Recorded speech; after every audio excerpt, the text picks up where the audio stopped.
ভাইয়ের কপালে দিলাম ফোঁটা, জমদুয়ারে পড়লো কাটা, কাটা যেন নড়ে না, ভাই যেন মরে না। দাদা দিদি, মোর কাটাটা ভালো করে কাটবো, এটা মোর জীবনের ব্যাপার। আরে ভাই চিন্তা করিস না, এইবার এই কাটা এমন গাড়াম গাড়িস না তুই একবারে জমের দুয়া। না না না, মুই মোর জীবনের রিস্ক দিন না, তুই হাতুর দিয়ে কাটা গাড়ে। হাতুর দিয়ে কাটা গাড়ি কেন? তুই কি তোর দিদি বিশ্বাস করিস না? দিদি আগের বার তোর হাতের ভাইফোঁটা দিয়ে তো মোর দাদা মায়ের বগে চলে গেছে। ঠিক আছে ভাই, এই হাতুরটা দিয়ে তোমার ভাই ফোটার কাটাটা গাড়ি। 1 2 3। দিদি এইটা তুই কি করলু? কাটা দুই টুকরো হয়ে গেছে। দাদা তোর কাটা ভাঙি গেল, মোর তো মনে হয় তুই বেশি দিন বাঁচবো না, তোর আয়ু শেষ। ভাই তোর কাটাটা মনে হয় নরম ছিল। ছোট ভাই এইবার তোর নামে কাটা গাড়ি।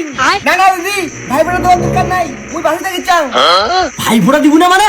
মোর কাটা ভাঙছে মুই কি একলাই মারিম? তোর ভাই ফোঁটা দেওয়া খাবে। ইস ভাই, তোমরা দেখো দুইজনে মুখ বিশ্বাস করেন না। এইবার দেখ তুমি কত সুন্দর করে ভাই ফোঁটা দেখ। কি রে তুই মুখ দেখে হাসিছিস, এবার তোর কাটা ভাঙবে। ভাইয়ের কপালে দিলাম ফোঁটা, ভাই দুইটা হলো আমার পথের কাটা। আমি প্রেম করতে গেলেই দেয় বাধা, তাই কাটা যেন নড়ে আর আমার রাস্তা থেকে এই দুইটাই যেন সারা জীবনের জন্য সরে। দিদি তুই আরো এলে কথা কইস, আমার ভাই ফোঁটা দিব না। ঠিক আছে, এত কষ্ট করে ভাই ফোঁটা দিলুম, মোর গিফটটা দাও। না আগত থামো, তারপরে গিফট দিব। আমরা দেখিবার চাই তুই কি কি আনতেছিস। ঠিক আছে ঠিক আছে, ভালো মন্দ খেয়ে যদি গিফট না পান না, তারপর দেখবেন দিদির আসল রূপ। চলো।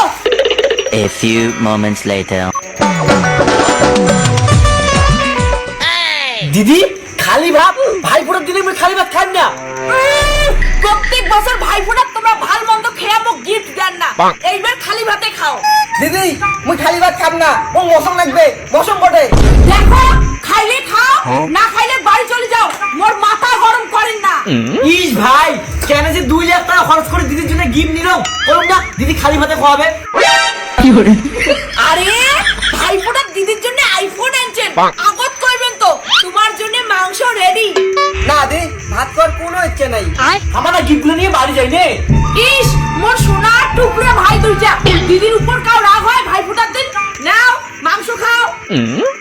तो खा के मुर्गा पी के बियर बोलल দিদি তুই যখন খাসি বসম এলে তো পড়ির বসম, আর তারপরে বাসিয়া। বাস 2 দিন আগতে মশম গুলো আনতে থুসুম, কিসির না বলে আরো বাসিয়া মশম। ঠিক আছে দিদি, আমরা তাহলে এলা বাড়ি যাই। ভাই জান না, তোমরা মোর গিফট গুলো দেওয়ার ভুলে গেছেন। ও গিফটের কথা আর ভুলিস নাই, নিয়ে যা। ইস তোমরা যে কি ভাবেন না, ভাই ফোঁটা দিয়ে কি গিফটের কথা ভুলে যায়? আর এমনি কি তোমার গান্ডে পিন্ডে গিলালুম? দিদি তুই কোল্লা যাতে গিফট চাস কথা। আর এমনি তো ভাই ফোঁটা দেওয়ার সময় তোমার কাটা ভাঙছিস, তার উপর দিয়ে বাসি মশো আরো গিফট নাগে।